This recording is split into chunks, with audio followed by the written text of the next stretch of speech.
नया कानून के आखिरकार इस यक्ष प्रश्न का कि ये कैसे रुकेगा पेपर लीक का सिलसिला, क्या इसका जवाब देता है? आइए पहले ये खबर देखिए, उसके बाद मेहमानों के पास ले चलूंगा जिनके पर्सपेक्टिव आपको बताएंगे कि असल में ये कोशिश सार्थक होने वाली है कि नहीं। लेकिन पहले देखिए पेपर लीक बिल पर संसद में क्या हो रहा है। संग्राम चल रहा है संसद में, विपक्ष का सरकार पर हमला। गौरव गोगोई ने बोला, सरकार बताए पायलट गन का इस्तेमाल क्यों किया गया, क्यों लड़कियों पर अत्याचार किए गए। अखिलेश बोले, प्रधान को हटाकर प्रधानमंत्री को बचाया गया है। ये प्रधान को हटाकर प्रधानमंत्री को बचाया गया है, क्यों कहा गया? महत्वपूर्ण यह भी है कि पायलट गन से लेकर महिलाओं को उस दौरान उनके ऊपर जब बल प्रयोग किया गया तो वहां पुरुष पुलिसकर्मी क्यों थे, और कई उनमें से कईयों के ऊपर जो आरोप हैं वो उसको लेकर भी कांग्रेस हमलावर है सरकार के ऊपर। संसद में इसकी गूंज सुनाई दी। हमने देखा आपने किस प्रकार से पैलेट गन का इस्तेमाल किया, हमने देखा किस प्रकार से आपने इलेक्ट्रिक बेटन का इस्तेमाल किया, हमने वो भी नजारा भी देखा कि किस प्रकार से एक पुलिस कर्मचारी ने एक लड़की के गाल पर थप्पड़ मारा है। असलियत, और इसीलिए बार बार हम मांग कर रहे हैं कि किसने आदेश दिया, वो आदेश कहां से आया कि पैलेट गन का इस्तेमाल हो? किसने आदेश दिया कि आंसू गैस का इस्तेमाल हो? किसने आदेश दिया कि लाठी पैरों पे नहीं लाठी सर पे पड़नी चाहिए? किसने वो आदेश दिया? जब मंत्री जी लौटे हैं, मंत्री नहीं रहे, उसके बाद सदन के बाहर उनका स्वागत किया गया। अध्यक्ष महोदय, जो स्वागत हुआ उसके लिए हमें कोई शिकायत नहीं है, लेकिन माननीय सदस्यों को कितनी बड़ी राहत मिली होगी, कितने बड़े संकट से बचाया उन्होंने। एक प्रधान जी को हटा करके प्रधानमंत्री बचा लिया आपने।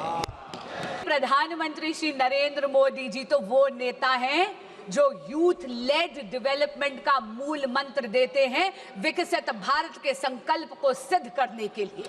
और इसीलिए परीक्षा में चर्चा कर कर उन्होंने अपने व्यक्तिगत समय का निवेश करा है इस देश के युवाओं में। उन्होंने तो ये सुनिश्चित करा है कि हमारे देश का बच्चा एग्जाम वॉरियर से एग्जाम वॉरियर बन जाए। पिछले 12 वर्षों में शिक्षा के क्षेत्र में मोदी सरकार के अथक प्रयासों से रिफॉर्म एक्सप्रेस चल रही।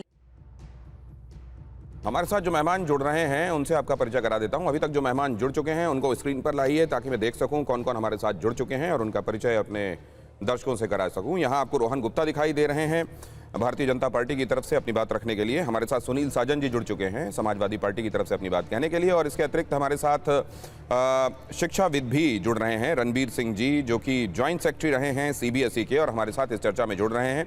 सबसे पहले तो मैं इससे पहले कि संसद राजनीति इसका रुख करूं, मैं ये आपसे समझना चाहता हूं कि क्या सख्त कानून इसका कारगर इलाज है रणबीर सिंह जी? क्योंकि बहुत सारे लोग ये भी सवाल पूछ रहे हैं कि यही समझा गया था उन अपराधों के सिलसिले में भी कि महिलाओं के खिलाफ होने वाले अपराध रुकेंगे। निर्भया के बाद ये जो फीलिंग आई थी कि अगर सख्त कानून होगा तो अपराधी कांपेंगे ऐसा करने के पहले, लेकिन फिर ये रिव्यू के तौर पर समाज ने देखा कि वो बहुत कारगर अंकुश साबित हो गया हो, ऐसा भी नहीं।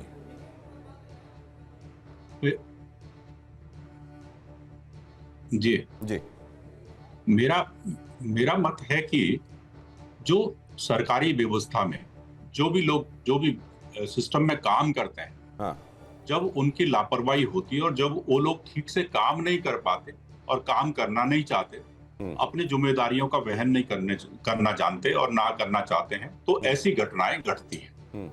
इसके लिए जहां तक कानून अगर सख्त है तो उसका इम्प्लीमेंटेशन भी प्रॉपरली होना चाहिए।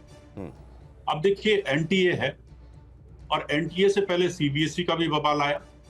NTA के बहुत सारे पेपर्स लीक हो गए, परंतु मैं मानता हूं कि पेपर लीक होने के लिए सिस्टम की जड़ों तक अगर हम देखेंगे तो ये सबसे बड़ा जो एक शिक्षा का माफियाकरण जो हुआ है, इसकी ये वजह। और सरकार अपने स्टेप्स ले रही है, कानून कठोर होना चाहिए और कानून इस तरह का कठोर होना चाहिए कि जो पता लगे, मैसेज आए परंतु कानून जब लचीला होगा तो मैसेज नहीं जाएगा, आदमी छूट जाता है, अपराधी छूट जाता है। और ये तो बच्चों के साथ इतना बड़ा, लाखों बच्चों के साथ, करोड़ों बच्चों के साथ खिलवाड़ है, तो इसमें तो छूट होनी ही नहीं चाहिए। तो दूसरा एक और सवाल मैं आपसे पूछना चाहता हूं। ये बात सही है कि ताला अगर मजबूत होगा, ताला बड़ा होगा, मजबूत होगा, चेस्ट अगर मजबूत होगी तो चोरी की संभावनाएं कम हो जाएंगी।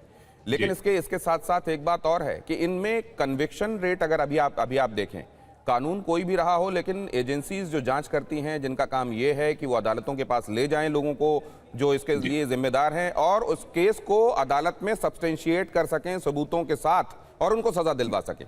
वो सजा क्या होगी, उसकी मिकदार क्या होगी, वो बात अलग है, क्वांटम क्या होगा बात अलग है, लेकिन पहले ये तो हो कि कन्विक्शन हो।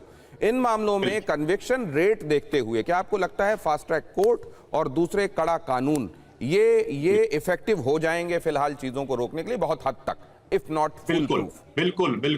बिल्कुल ये निश्चित है। सर्टेनली ये दोनों कानून जो है, फास्ट ट्रैक कोर्ट में हमारे फैसले जल्दी आएंगे जिन्होंने पहले अपराध किया है, और जो कानून बेहतर कानून है, कड़ा कानून है, उससे आगे के लिए अंकुश लगेगा। परंतु ये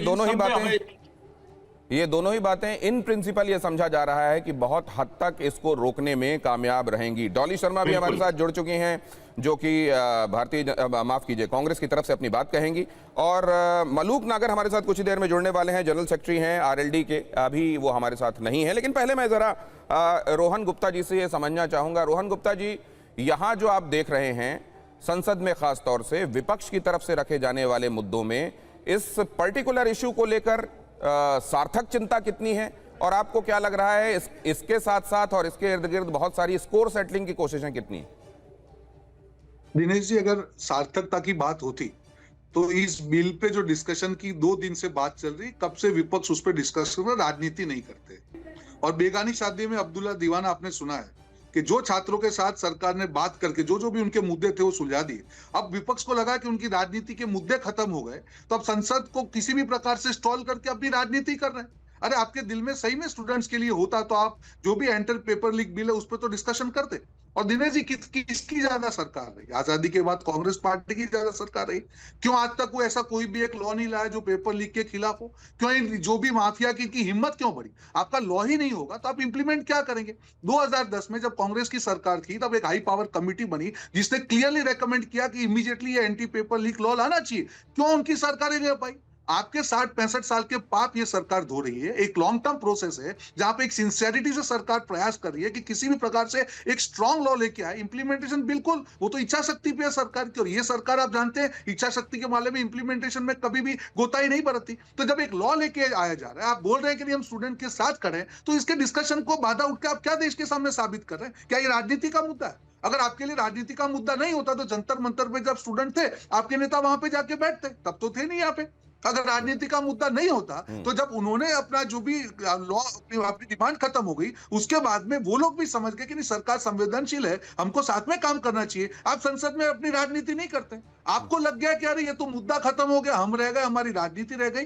तो दिनेश जी, देश की जनता पूरा देखती है कि ये सरकार कितनी संवेदनशीलता से मुद्दे को आगे बढ़ाया। मोदी जी ने किस प्रकार से लॉन्ग टर्म रिफॉर्म के लिए हाई पावर कमिटी बनाई, किस प्रकार से लॉ को हम लोग स्ट्रॉन्ग कर रहे हैं और इंप्लीमेंटेशन भी करके दिखाएंगे। तो आज कंपैरिजन ही होगा कि 65 साल बनाम 12 साल किसने क्या किया, और जनता तय करेगी। और संसद में जिस प्रकार का गतिरोध करके राजनीति का प्रयास कांग्रेस और अन्य विपक्षों के द्वारा किया जा रहा है, ये आज की समस्या नहीं है।